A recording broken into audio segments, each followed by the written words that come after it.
Shalom Bapak Ibu Saudara yang terkasih di dalam Kristus. Kembali kita bersyukur oleh karena kemurahannya kita dapat menikmati hari yang baru ini. Kita berdoa. Bapa di dalam surga, saat ini kami sungguh merasakan sukacita yang daripada Engkau sendiri. Karena hari-hari yang Tuhan berikan buat kami adalah anugerah bagi kami. Kami mau merenungkan firman-Mu, berbicaralah kepada kami. Amin. Bapak Ibu Saudara, firman Tuhan hari ini terambil dari Lukas 2 ayat 10 dan 11 demikian. Lalu kata malaikat itu kepada mereka, "Jangan takut, sebab sesungguhnya aku memberitakan kepadamu kesukaan besar untuk seluruh bangsa. Hari ini telah lahir bagimu juru selamat, yaitu Kristus Tuhan di kota Daud."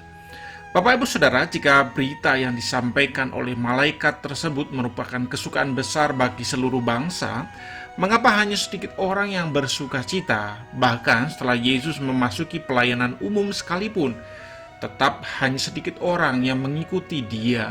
Jawabannya adalah karena mereka atau kesukaan besar bagi mereka menurut manusia berbeda dengan berita kesukaan besar menurut Allah.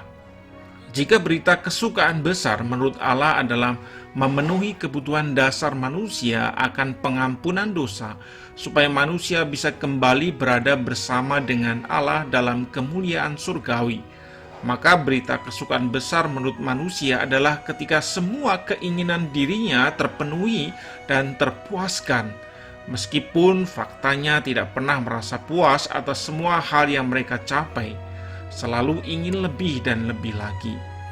Itulah sebabnya mengapa orang banyak yang mengikut Yesus akhirnya meninggalkannya ketika Dia berkhotbah dengan keras, bahkan dari ribuan orang hingga tersisa 12 murid saja.